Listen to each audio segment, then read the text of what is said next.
on agenda item 6, I support a special event. When I emailed the city manager telling him how thrilled I was with our drone show on January the 16th, he emailed back and I quote, "I am digging into the budget now to truly understand expenses to date.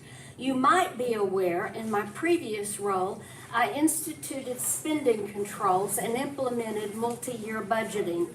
I did a happy dance. In that spirit, I support a special event when we have the money. Because right now, we don't have a 2022 audit, and our budget is based off 2021 numbers. Along the lines of spending controls, on agenda item number 5, programming here at the Senior Center, is the city within budget with almost weekly out-of-town trips in our city budget, in our city buses. So we have 6 this month, February. We have Blue Goose, Texas Civil War Museum and White Settlement, Alley Cats Bowling, African American Museum, Mystery Lunch, and Ellis County Barbecue in Midlothian.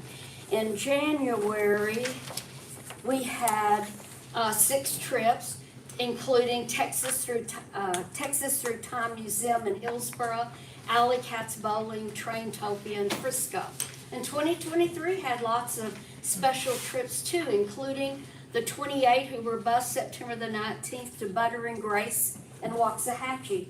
And the city manager's weekly report had a description of the trip, and the closing quote was, "A day filled with laughter, good food, and the joy of supporting local businesses." Waxahachie, 42 miles round trip from here in Ellis County. Thank you.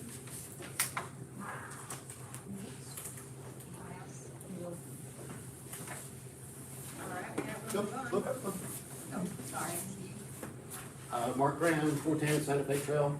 I want to discuss trails, which I think there's money for. I almost hesitate to say it, but the lag property is connected to an absolute perfect green space. It runs all the way down to Harrington Park. You could build trails all along that, right down from the lag property down to Harrington Park, and you could even connect over to another wildlife preserve. It's a gimmick is what it comes down to. If you're going to talk about a major project for trails, that's one of the biggest selling points that you can ever come up with. I promise you, people would love being able to connect those two. It's just a simple walk from one to the other, and just want to throw that out there. Thanks. Thank you.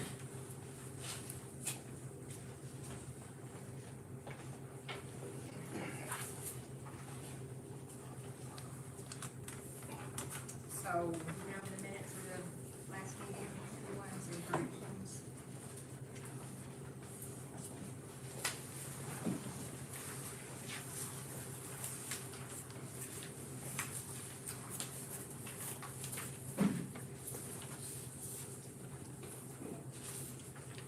Janice Preston, I'd like to make a motion to approve the minutes from our last.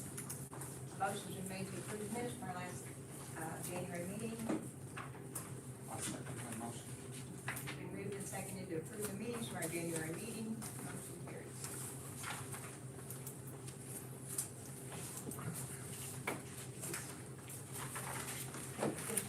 Okay, before we get on to number 4, I'll have a little, I'd like to speak to council. I get old nervous talking, so, but as a mayor and council members, I want to say thank you for meeting with us today. It's encouraging to know that you all value our input. We're very proud of the projects we have been involved with.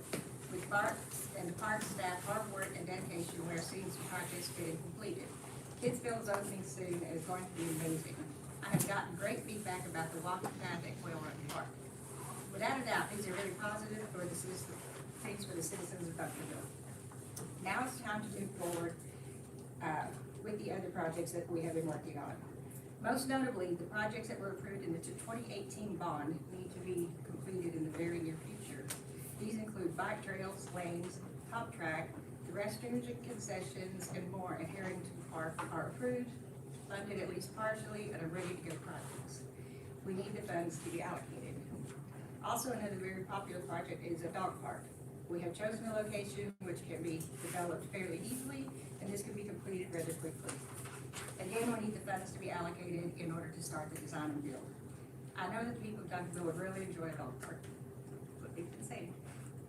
Another thing we've been discussing is promoting sports tourism for Duncanville. We've been approached by the sports leagues concerning their needs to improve current athletic facilities, and among these are redo the field at Lions Park and the restrooms and concession. They say that's a very popular part of the teams that come play. Lighting at Harrington at the back of the soccer fields, one of the league directors said that the parents have to turn their headlights on the field so kids can play soccer in the fall and the winter. That's kind of embarrassing. And then Alexander needs, they like some field improvements and some shade. So the representatives for the leagues will be very excited to see these improvements and believe will really amplify the use of our parks. Thank you for listening, and thank you for the job you do. If we can get the ball rolling on these projects soon, I think we'll be very grateful.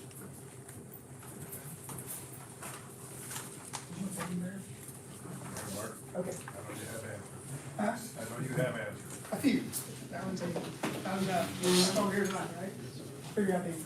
So, again, thank you. I'm Bart Stevenson. I'm the Director of Parks and Recreation.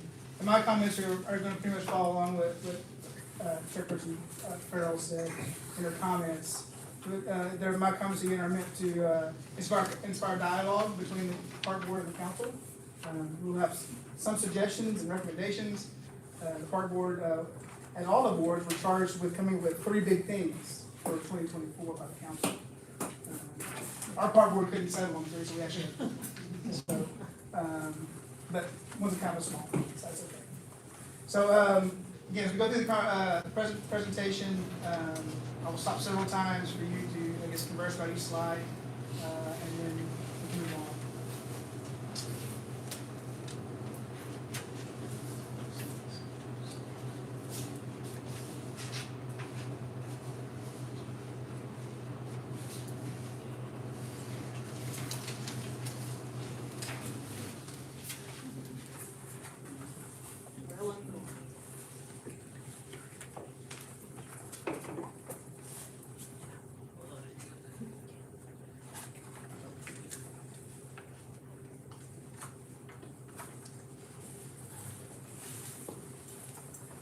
Other things, again, initiate and complete the bond and one-time projects that have been before us for quite some time. The need for senior center rebranding. Initiate one or more signature community events, and then enhance sports and tourism were the 4 big things the park board has discussed over the last several months, preparing for this meeting. And before I go any further, I do want to introduce, I do have my staff here to also help answer questions and participate in the conversation with Angela Owens, our special events planner, Noel Garcia, our recreation superintendent, Jeanette Rodriguez, our senior center manager, and where's Kate? Caitlin's over here, Caitlin Santon, also our senior center. So, they are in the trenches every day, and they know what's going on, and I know they can provide valuable input to tonight's discussion. So our one-time project, Armstrong Park, that's probably our happy spot, we'll start there. We are very close to finishing this project, but some of you have been able to go by and take a look at some of our progress. The contractor anticipates being complete by the mid-March. Our staff is already in the park, working on irrigation as well as landscaping. And we anticipate having our work done by mid-March as well. So we're getting very close. So close that we can, starting now, talk about when the grand opening will be. And so I guess the first conversation I want to have with the council and the board tonight is try to get some feedback on your availability for a grand opening. So we're kind of targeting the end of March, which is of course Easter weekend, and then the first weekend of April. So obviously we'll be very dependent upon the contractor, but I wanted to kind of get a gauge for availability first for that first weekend of April, April 6th. It's a big day for the city because the morning and early afternoon that day, there's the Sweep It Out Duncanville cleanup event here in the park. That goes on about 2 o'clock. And that evening, we have a movies in the park. And so we were thinking about doing an event in between those around 3 o'clock on Saturday, April 6th. Is that something that will work for most people here? Give me 1 second to confirm for me. Any problems with council on April sixth? No. April 6th works for me. Only by accepting, if there's no comment, we'll go with silence as acceptance. Okay. So any, looks like we're good, Bart. Great, fantastic. Well, just as a note on this as well, there's a really good chance the park will be open the weekend before Easter. I'm really hoping we can make that happen. The fence will come down. The playground will be open, but the splash pad will be not. We will do the splash pad grand opening, at our grand opening with the mayor doing the big sponge button. All the water comes out. Anticipate time on that, 3 o'clock. 3 o'clock.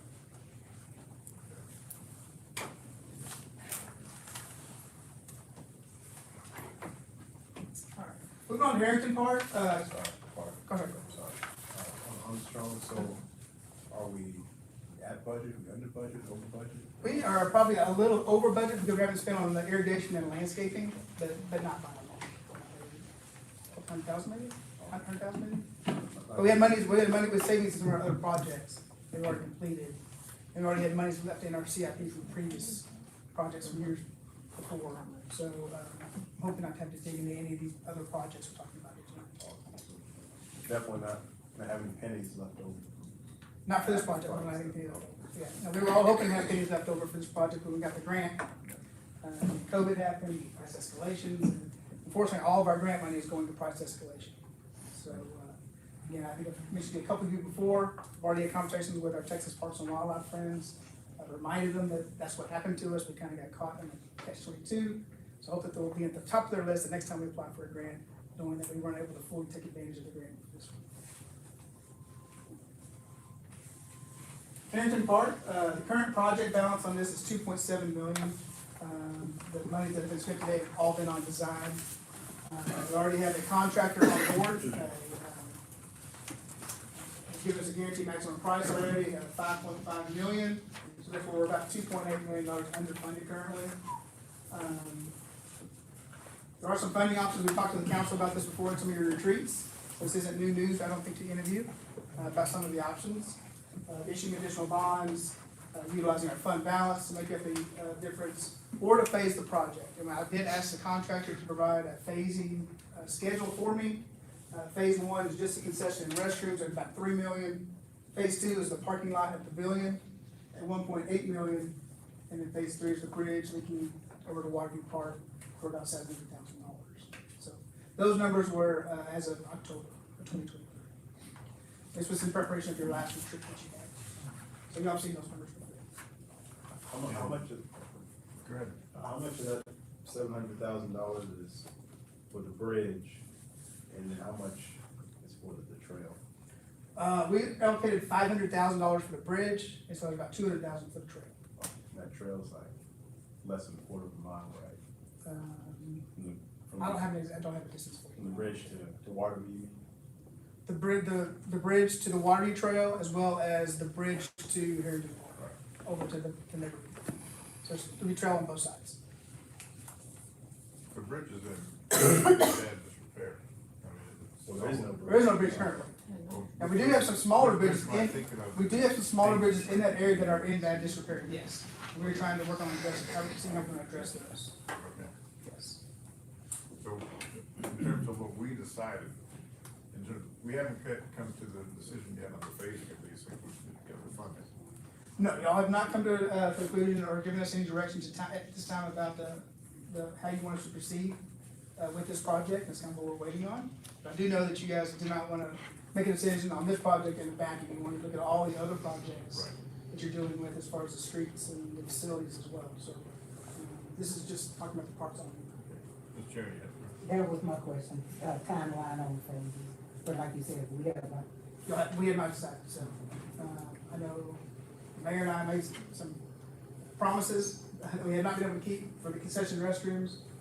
So phase 1 obviously would be a priority, once we make a decision as to how we move forward. That was to the boys' baseball, right? How were they, unhappy or happy with it? They've been patient, very extremely patient. Yes. Yeah, Just so you understand that the grand opening, well, It was the first day, opening day. Season last year, I stood right next to Bart in front of everybody, the teams and the coaches and all this, the kids on the team. I asked Bart, I said, so how we doing? And Bart says, I promise you, by season opening of 2024, this will all be done over here. And then 2 weeks later, we got the first year team that's on CrossFit. And we're over that. So we have failed to fulfill that promise, but we're working hard to, they understand. They've been very patient. They understand. They know how construction prices have gone through the roof. I see.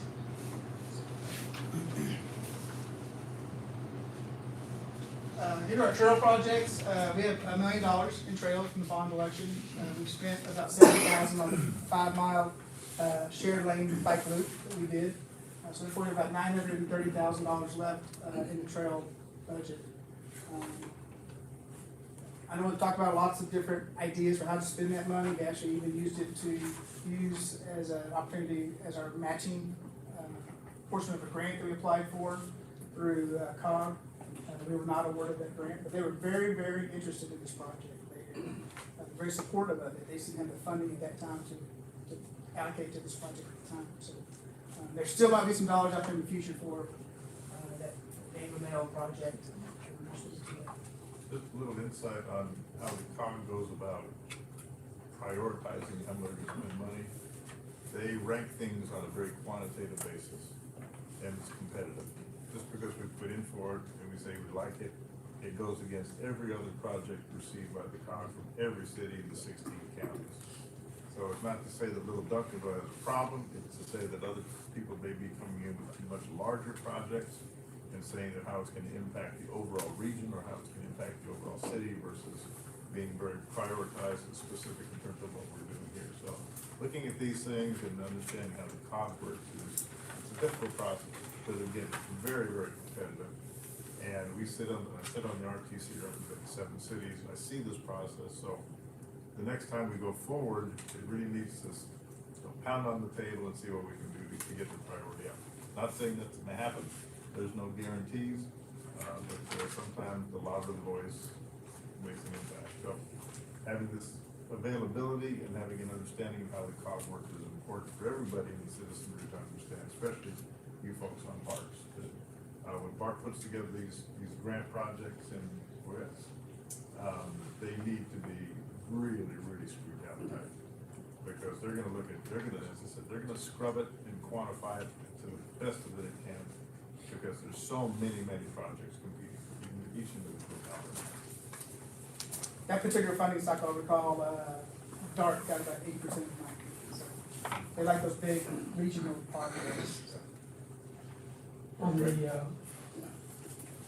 Daniel Dale lane reduction, without that COG grant that you're referring to there, how likely is that we'll see any progress on that?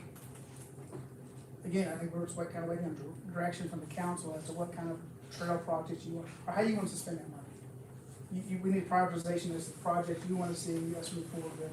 Danville's been talked about for quite a while, and that's why it's the first bullet for that reason only. But we had a lot of other conversations about trails in the last year too, with the Encore power line easement. Linking neighbors to the downtown Duncanville has been talked about quite a bit. And then the in-park loop trails and the bike tracks, like I said, Ms. Farrell talked about previously. So in light of us completing a long delayed project from 67 to its ending point right now, I'd like to see that kept as number 1, otherwise we've got a bike trail in nowhere. So I'm going to encourage council members to give this a lot of thought about in the next few years, how we're gonna address this, especially in light of the fact that we may or may not get grant money. Thank you. Just for information, John? Yeah. Just for information, I stand strongly opposed to that project. In terms of cutting down 6 lanes, going down to 4, putting a bike lane on each side of Danville. Yes, there's this traffic study been done by our consultants, and they say it's underutilized. But looking at the future of the city of Duncanville, this is a major conduit between 67 into other neighborhoods, not just Duncanville.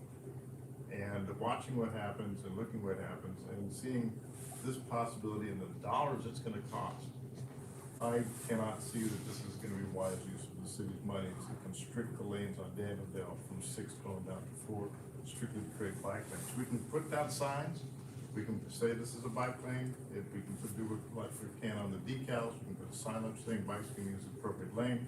But what's being proposed, and even goes back to the comp plan, back to 2017, 2018, I was on the comp plan steering committee in 2017 and 18. I was opposed to it then. I opposed anything moving on it, but as it came up before council, I still stand opposed to it because I don't think it's the proper, efficient use of city money for the road of Danville. And for what's gonna be happening with our city in the future, we are a vibrant city, and I'm thinking that conduit. Did you know you could tap a black? There's no way to track who the license plates are to travel Danville.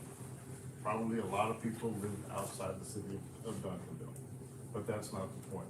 The point is, what can we do to make sure that remains an open conduit for our city?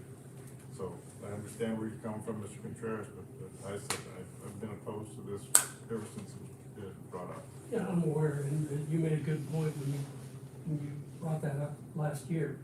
It's just a shame that we started it. And we have to look at a position of not completing it. Yeah. It's to be continued discussion. Yes, it was a contentious issue when it was voted on, to put those bike lanes across the highway. But it was a vote of, I think, 4-3, in that particular one time. So, it's, our position on council always is, regardless of how we feel, however the council votes, we support them. That's why it got done. Thank you. Just looking at that. Mr. Contreras, no, Mr. Bearford, sorry. Dan. Village Tech. Okay, so I spoke to, the superintendent there at Village Tech and asked him, would it hurt them or help them? And he said it would help them because the kids can't get across that bridge there when you're headed towards DeSoto, which will be east. And so we haven't had much more discussion after that, but I am in agreement with at least starting to phase it in with, the signs and whatnot, and then hopefully work on the rest. Because my goal, along with some other folks, is to get some triathlons down here and down south, because they're all up north in Frisco, Denton, and whatnot. We got an auditorium, we got some great terrain to run and bike on, and that's just my position on it. Thank you, sir. I have a comment, but it does not apply to the item on the agenda, so I will hold my comment. Mr. Coons? Correct me if I'm wrong, wasn't it 2 million that we started with on this project? Well, we started with 1.5, 500,000 was allocated to the bridge. Well, it to the trail. started with 2 million and then 500,000 went. No, it started at 1.5.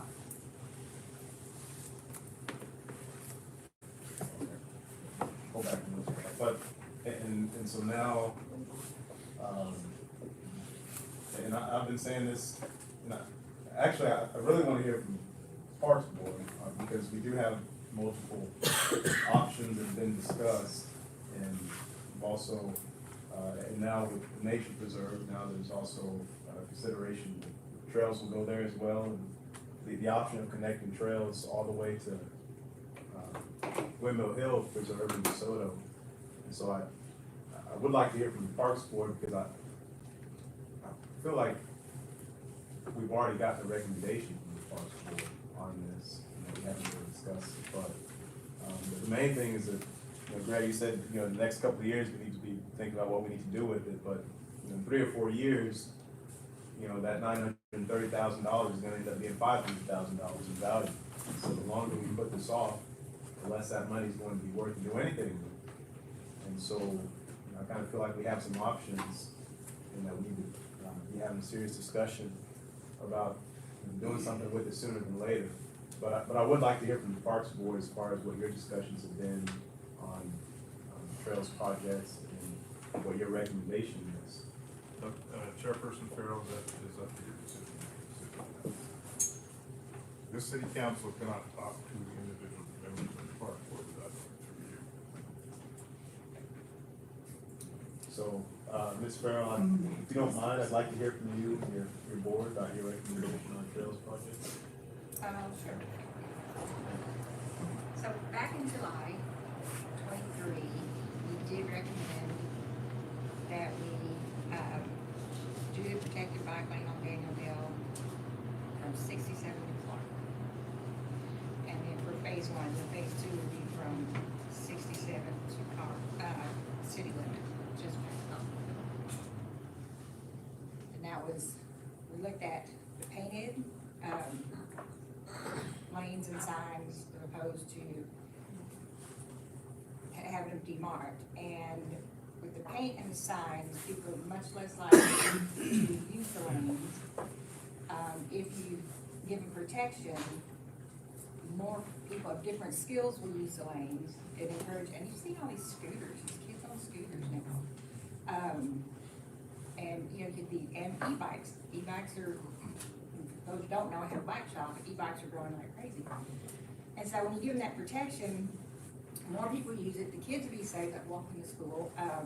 When you come, like Greg pointed, when you come from like 67, goes all the way to Clark, which you cross that and you go to Cedar Ridge Preserve. And once you extend it down like to Harrington, down to Copper Hill, we've already got to paint it on Copper Hill. So that connects, plus it's a school, the Dallas or Exit, I mean, you get that all the way down. That bike lane goes on Mountain Creek, it goes all the way to where it starts going down. Yeah. Across the 1382. Yeah. You can cross 1382, and then pick up the Cedar Hill path, which comes all the way back into Cedar Hill. And eventually the plan is to also go to, Cedar Hill has a plan, I think, we have to match up with them, is to do a bike lane down to 1382 on Clark and back. So that's a big circle. It's a lot of recreation, it's a lot of interesting places for people to go. You know, right by the land property. But it's important for safety. And I understand what you're saying about it being I live half a block off Duncanville, basically in the corner. And I'm on the road all the time. It is not busy. And the school is busy twice a day for 30 minutes, 4 times a week, 4 days a week. And that's really it. There's open concrete all the time. I can see, I go into work at between 9 and 10, or to 8 and 10. I get home during rush hour, right around 6. It's just not busy. And I don't see, I'm not the mayor, so I don't see the things the way you see it. But I don't, I'm so sorry, Karen, I'm sorry. I don't run a city, but I see what I see every day, and I see that Duncanville's built out. The only thing really it might add is down into DeSoto, where they're gonna, when they do Daniel down DeSoto, they're gonna make bike lanes on it. So I think getting ahead of the project and not going backwards. And we do have, there is enough funding in that 900,000 to do it. Yeah. Well, we did have, sorry for jumping in, we did have discussions on maybe getting another traffic study done for that area right where Village Tech is, because they already use, per se, one of those lanes to block off so that the traffic going in and coming out can come out safely. And then in order, if we block off one lane, that's gonna further congest that that thoroughfare for going down Duncanville. And that, just to me, because I do have a son that goes to Village Tech, that's going to further cause traffic jam. Yes, it's only for 30 or 45 minutes during the day, but what is it going to do, say, for, you know, maybe causing further traffic jams in the future, or in the morning and in the evening? So we were just wanting a traffic study done on those things. And then as far as, say, that 930K, there's already trail been put up at, Quail Run Park, I believe it is, with also, workout equipment. And I wonder how much that has, dipped into that 930,000, that's, already, allocated on here. And I'm sure there are other, maybe projects that can be done, as long as it's related to trails and parks, where that money can be allocated. I believe that's the way that it was, written in the proposal, so that, those monies can be hired for different projects. I'm just not 100%, that's all here. I'm just not 100% on moving forward with that, Daniel Dale lane reduction.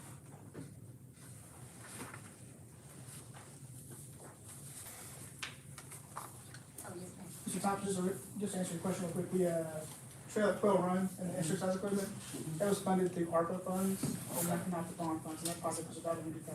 Okay, thank you. So I was gonna say, I'm like you, I live right there on City Hill Road and Duncanville, and where you stay at a half hour or so, I've never, I don't get in traffic because I know to go around the Joe Wilson or go around the Santa Fe. During those 30-minute periods, so I don't have a problem with bike lane there. I think, like he said, as far as the kids, if it's gonna make it safer for them, and I go back to our median age being 37. Well, that study was done after Village Tech was open.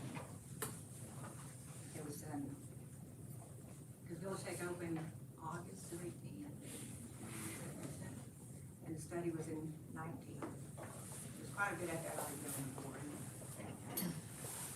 Mr. City Manager, I think you've heard the comments, maybe another traffic study is warranted. And it should include everything in terms of the times of day and what's going on. And I think we could have a much more informed opinion about the future of that particular project.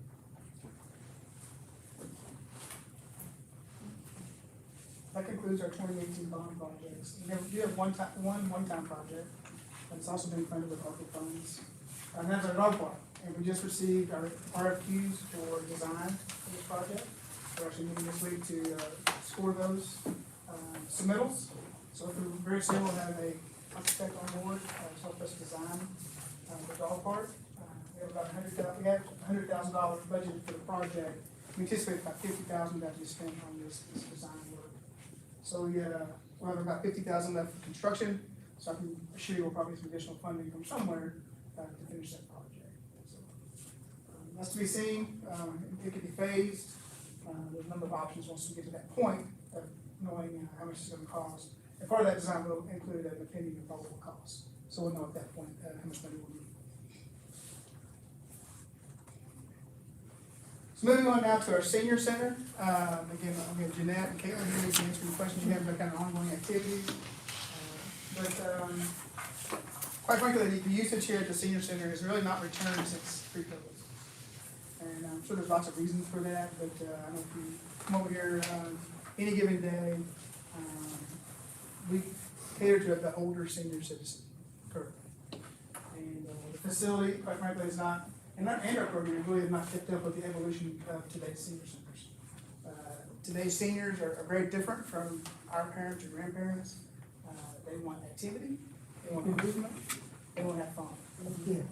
It's not just about the dominoes and bingo and ceramics, which we all do great things here. I mean, they have a wonderful time doing those things, but it just doesn't cater to people like, to me, who's not considered a senior citizen.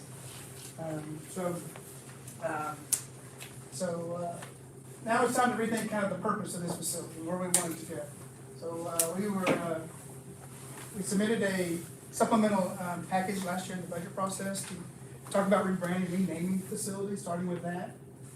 However, after thinking about it a bit, I really think we need to take even a step back further than that and really address the overall holistic approach of this facility and what citizens of Duncanville want it to be.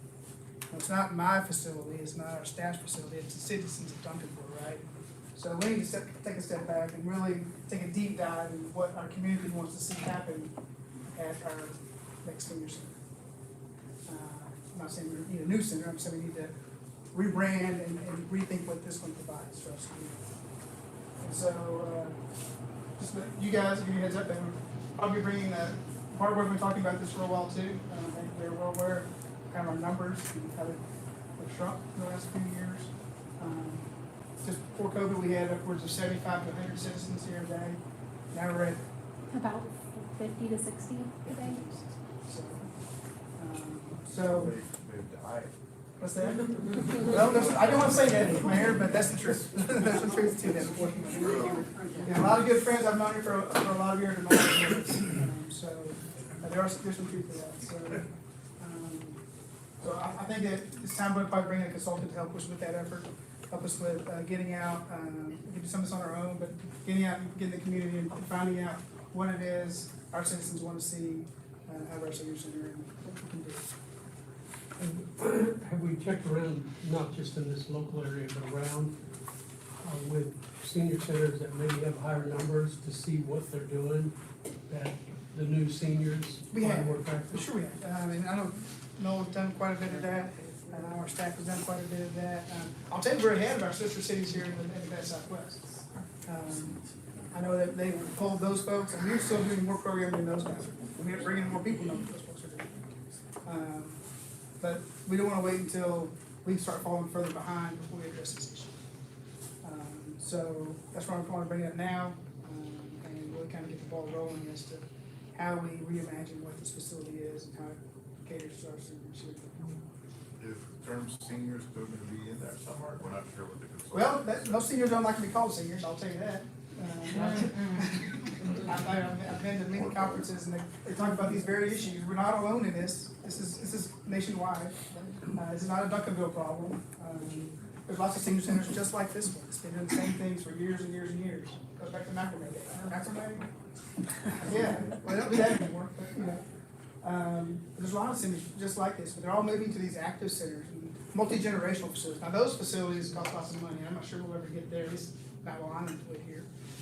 I wish we could, but, you know, you see the Grand Prairie's of the world building those great big senior centers that are the senior center in and of themselves. Louisville just built a multi-generational facility.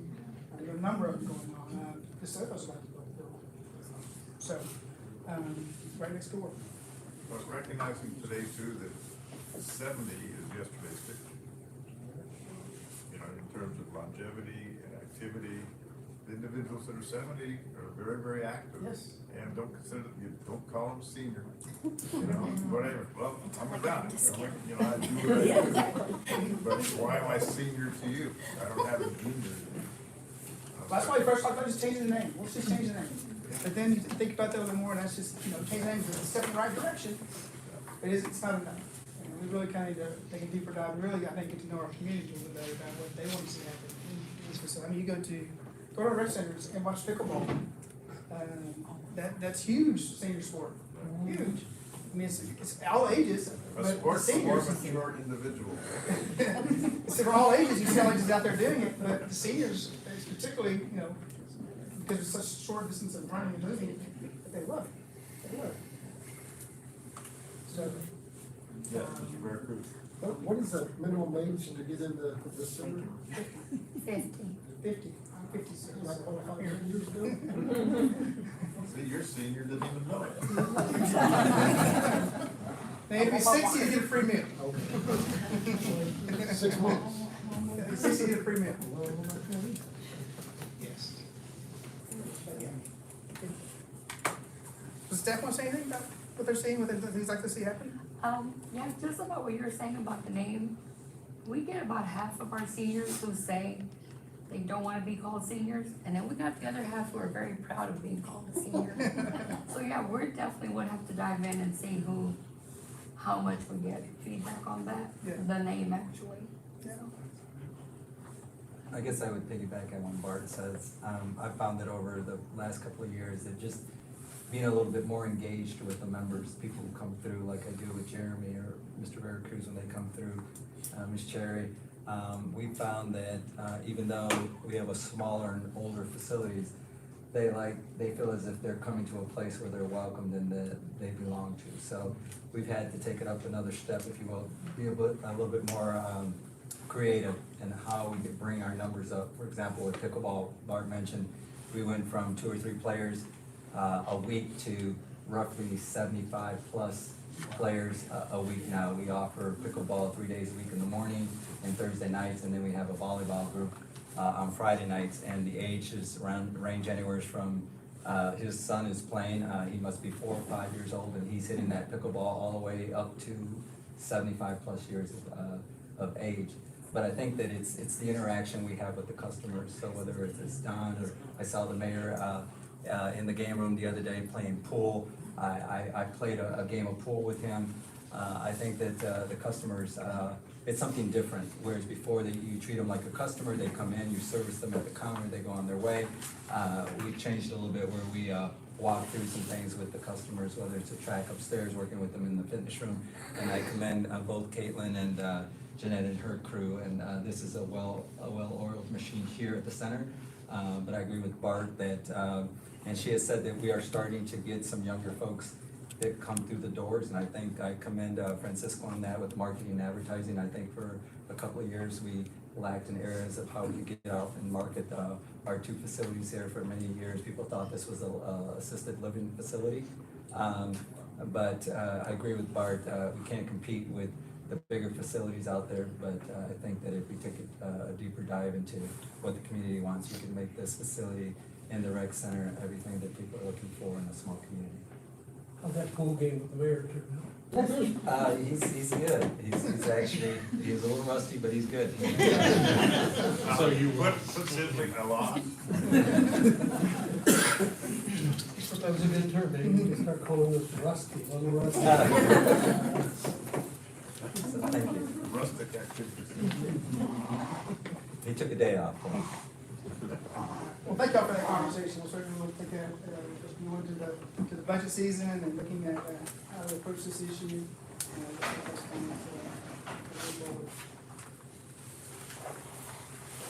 Signature event. Again, we hired Ms. Angela Owens here. This has been a little over a year now. Yes.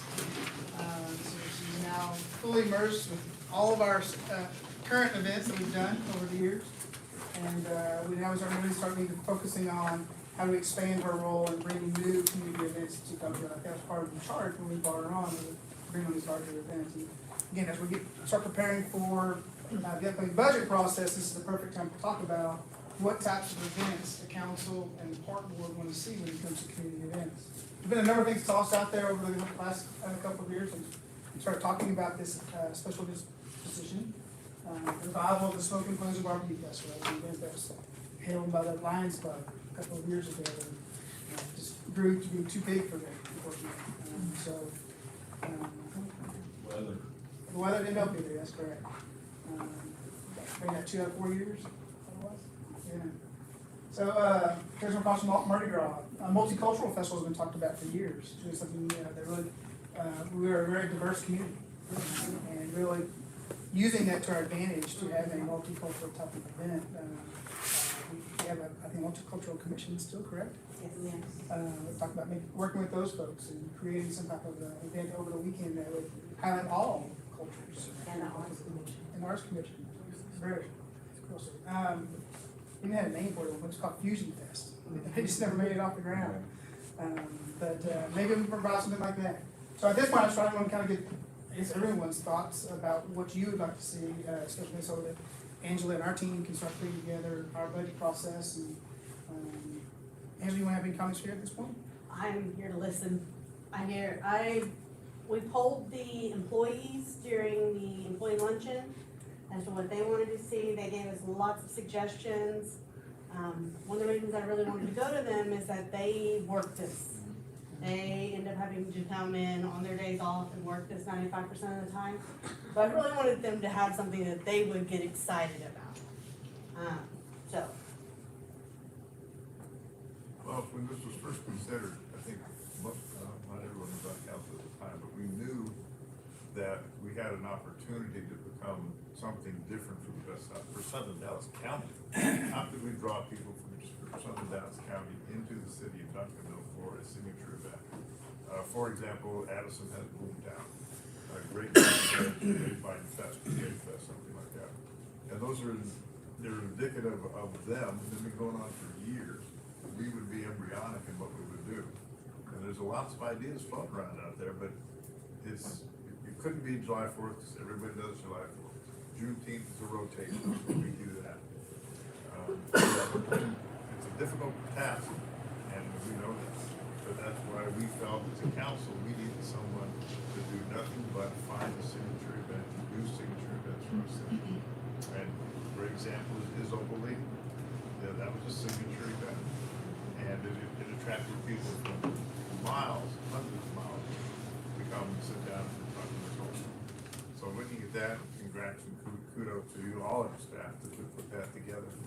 It was a wonderful time, it took time, that was a year and a half, 2 years in the planning, to get that, but it happened, and so, personally, I don't know what we can do, looking at our history, I mean, like Addison does what, Grapevine goes down to Great Fest.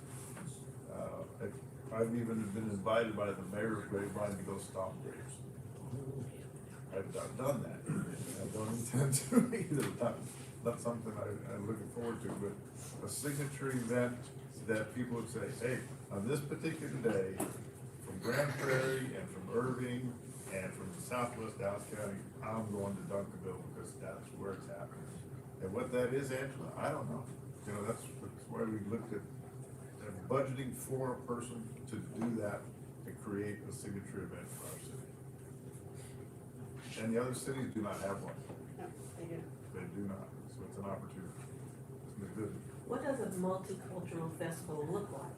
Do we have any ideas? Is this a 3-day program or will it feature different cultures? It would be, it'd be a multi-day event, all these would be multi-day events, and at the time, this was discussed, gosh, it's probably upwards of 7, 8 years ago when we first came up in discussion with the Multicultural Commission when we first began. But it would, yes, it'd be a multi-day, Friday, Saturday, Sunday, segments of each culture throughout the day, multiple stages, multiple activities. You know, we have also a crown jewel here in Armstrong Park that we can handle those large signature events.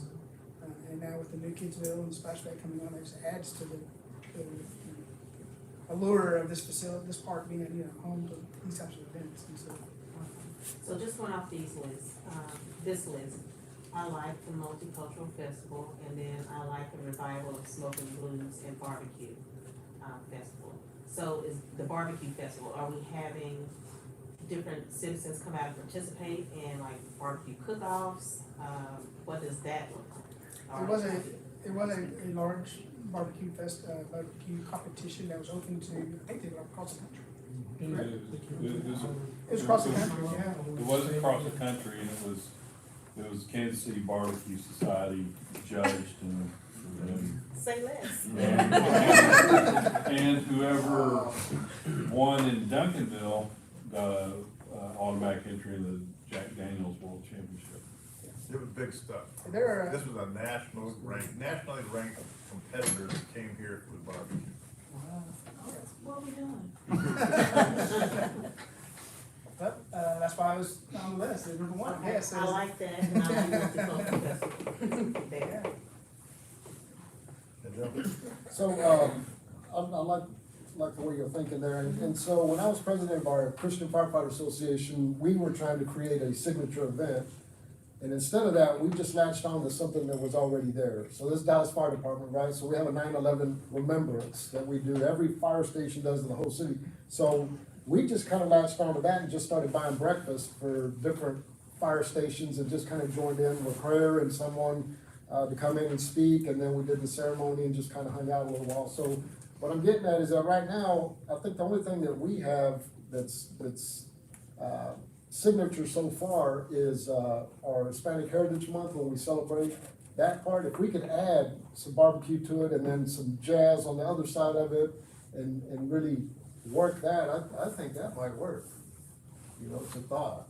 At least we have something anchored that's ours right now. That I know Juneteenth we share, and I know Christmas could be a little bit different, but I mean, it's just something to think about. But it's not signature, Right. it's something that would be unique to us that nobody else does. And I know you guys done an outstanding job of growing that thing. It is really taken off. And, I see it getting bigger, and so it might be something to jump onto.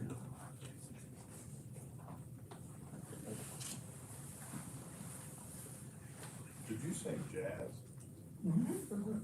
Yeah, jazz on one end, you know, with the barbecue, and then You know, Hispanic thing on one. Look around the and- country for jazz festivals. There isn't one around here. That might be a possibility. Like a 2-day jazz festival or something, tied in with barbecue. Oh, yeah, absolutely. Feed them, they won't call them. Yeah. Jazz activities. Anybody else on park board, any feedback on that? Now, I thought DeSoto and Dallas did Jazz Fest, they did.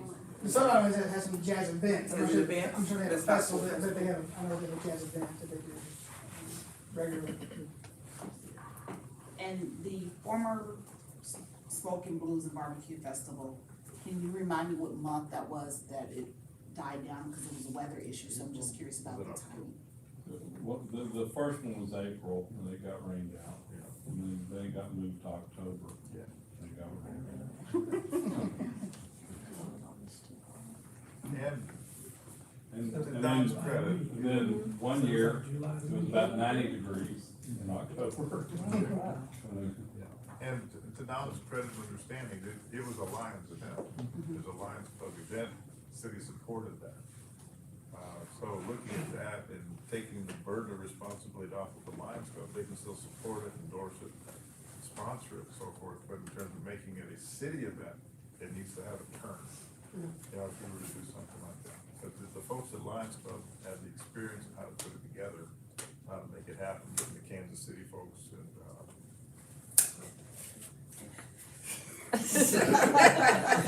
One way or the other, you No, gotta and- deal with it. Kansas City just happens to be the hub of the nation for barbecue professionals. And that's, it just came out of there. So that's a possibility of reviving that, but looking at how it can happen. So it's a multicultural event, tied into however, and we could, that is a possibility to take into. Bringing in jazz, you're bringing in Creole cook-off. Speaking of Mardi Gras, I was gonna say, I went to a Mardi Gras event, Hill was on there? Hilton, yeah. Yeah, that thing was phenomenal. People came from all over. I think that's why Angela had that on our list, because there's not a lot of Mardi Gras events here in the Dallas-Fort Worth area. I hadn't had that much fun in a long time. Currently, the Texas Mardi Gras that used to be hosted in Dallas is no longer existing. The company, I've actually been in contact with the company that put that together for Dallas. And after COVID, they decided not to continue with it. So the closest that we have is what actually happens in Bishop Arts. They hosted their first one last year. And I will tell you, it was so packed there that the next day the restaurants had to shut down because they didn't have any food. So there is a population that will come to Mardi Gras, especially if we can make it a family-friendly, safe place for them to go.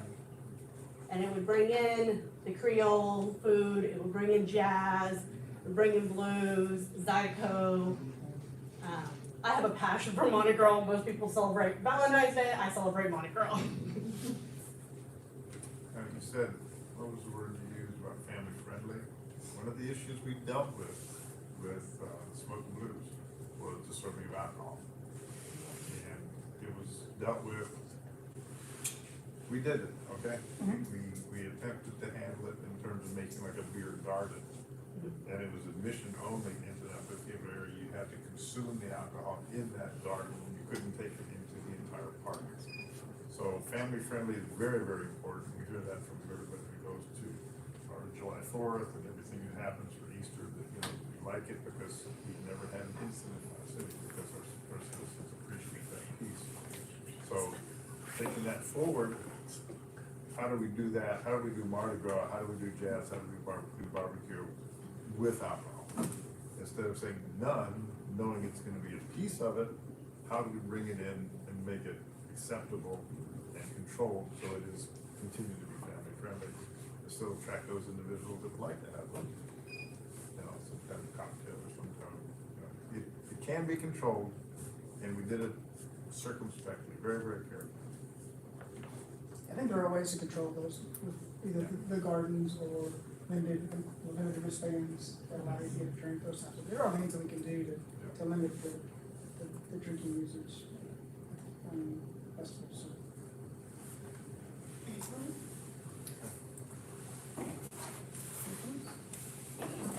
Our last slide here, I know that, Chairperson Farrell talked about sports tourism. Our city athletic facilities are increasingly being used as tournament hosts, either standalone or most oftentimes in connection with our sister cities, DeSoto, Cedar Hill, in particular for larger tournaments. This goes for baseball, softball, and soccer.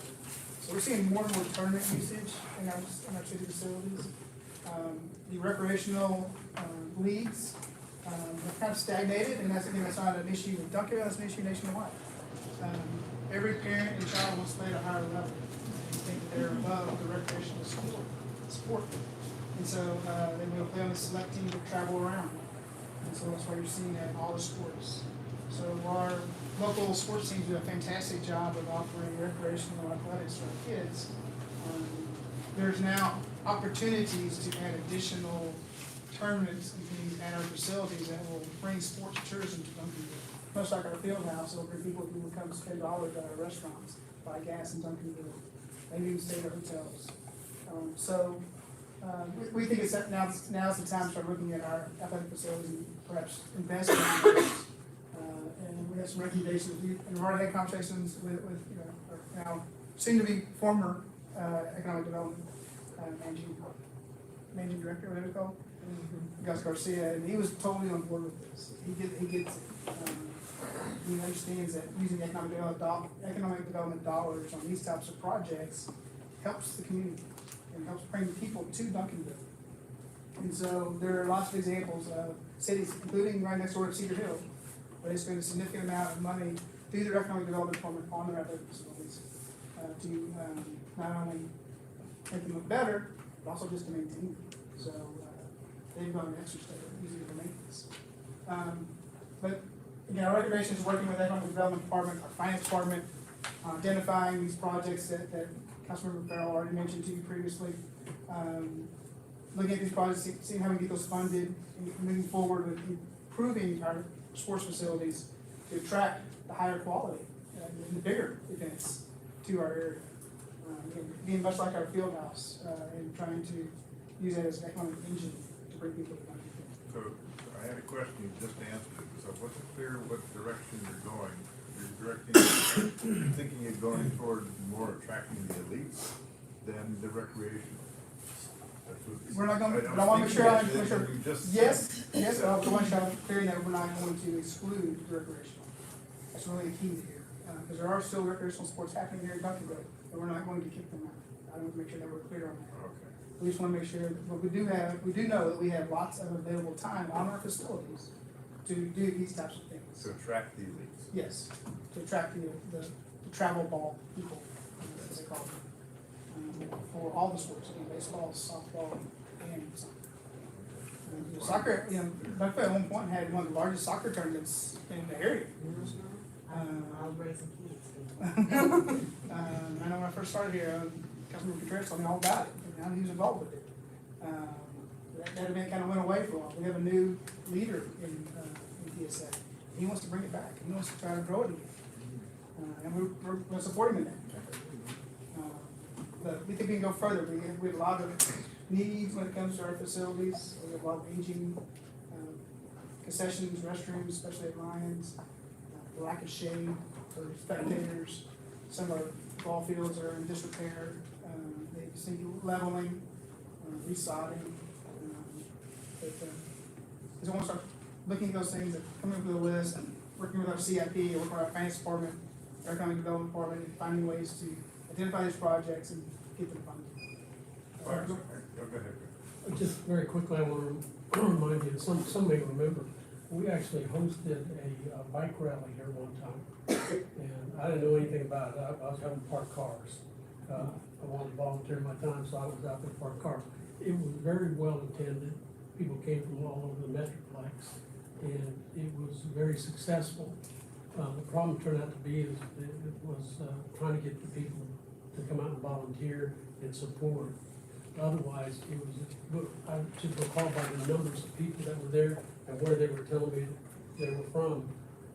And it was a big deal. It was, very well attended, and we shared routes through Cedar Hill and, you know, went back down, Joking Lake and back up here, to, Harrington Park. So it's something we've been able to do before, and we've been able to draw. Do you remember that? Hammer the Hills. Yeah. It went on for a few years. Yeah, it was just really hard to, you know, y'all know how difficult it is to get the people to support an event like that, but it just seems to me like it would make sense with the growth of that sport, because that was 15, 16 years ago, maybe? It was. Um, It was. Well, Cedar Hill brings in close to 1,000 in there every day. I mean, there's enough to share, I think. Bart, I'm gonna go back in time, maybe 3 years. I attended a presentation. It was in Cedar Hill, Dallas, Lancaster, ourselves attended, and it was presented by a company that had a scoreboard, electronic scoreboards, but it was tied to elite teams. And the elite teams were attracted because of the scoreboard, but they did the marketing for elite teams. Do you remember this? Like, Yes. it's really fuzzy, it's just coming Yes. back, but The we looked gentleman at who it. runs, the But they- Dallas Tigers was doing that program for a while. it was I don't like believe what they're they doing it wanted anymore, from us however, was beyond us. we have another company that has approached us here recently about getting us scoreboards and providing, video advertisements. That was it, yeah. It was all And I kinda- think that's gonna work out for us. We're working through that contract now, Okay. with our procurement, department. But that's a way that we can get all of our field scoreboards for $0. And that was the hitch with this particular group. They wanted money up front, and they wanted to dictate the marketing, they wanted to dictate how they were used, and who could use them, when they would be used, could be used for recreational, it could only be used for elite sport. And they were pushing so far on us that we pushed back. I don't think any of the cities actually signed up with them. But A number of cities signing with this new company. Yeah, I've been pretty impressed. I think we provide the power, which we already have power, we already have old scoreboards out there, so there's already power to those. Which is very minimally cost a penny for the city to do this program, I'm looking at it now. But as that moves forward, we'll certainly keep you up to date where it's at. Looks very promising. Yeah, just as an aside, at Lions on Friday, Scott Fahey, our baseball coach, talked about the elite teams and how it pulled away some of our best players. If you're not familiar with elite teams, parents, I know one particular parent that has an elite ball player up in Frisco. Just for uniforms, they're required to pony up $3,000. That doesn't include the traveling around and everything else, the expenses. It's like each ball player, those parents have to cough up $3,000. So you gotta be a parent really involved, have the wherewithal. You know, and looking at in our household median income, we don't have what they have up in Frisco and Louisville and Duncanville.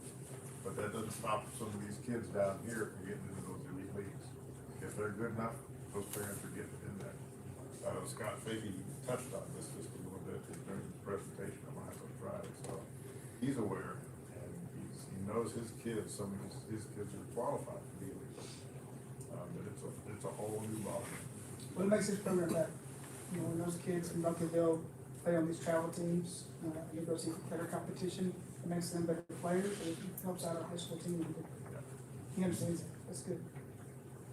And Lions seems like a pretty simple to do, reading in the field, and then the concession is the same one for when it was Southside Park, right? I used to go there. Yeah, and then on the cycling bit, the, like Hammer the Hills and Triathlon, anybody rides it, love to ride this. People come from up North Dallas. You see them out here in packs riding our hills out here in Duncanville, Cedar Hill. This is their favorite, because it's just flat up there. So we have here all the time, and yes, they can come and ride the hill, it's really challenging, they love that. Great, well, you just need for the rally, you just need a charity, probably. Maybe the school. Explain that, what do you mean, how does a charity work into what you just said? People wanna feel good on their registrations, know that it's Oh, going to some of big the money is cause. going to a charity, Yes, like the Pink Diamond. right. Okay. So it could go to the ISD, it could go to just, Okay. I just wanted to understand. Food how you pantry. tie that together. but that's what I know, I mean, I don't know where to make that happen. That concludes our presentation. Leave it to you guys with anything that you. All yours, Brad. Well, I'd just like to say thank you again, good discussion, I'm looking forward, on some of these things. Hopefully, it's been since 2018, so, prices keep going up, we don't start putting money to work, we're just gonna, it is what's done. Even if we have to do Barrington, I think we think in bases, the concession and the rest of the we're $300,000 short. That's a really important part, I think, here. My kids played there. We marching in the budget season momentarily. It's, huge jump. Any other inputs from council members? Thank you, for putting this presentation together and sharing it with us. I have a lot to consider, so give me some ideas. And again, I love the multicultural and the barbecue, idea for the signature event for our city. So, thank you so much.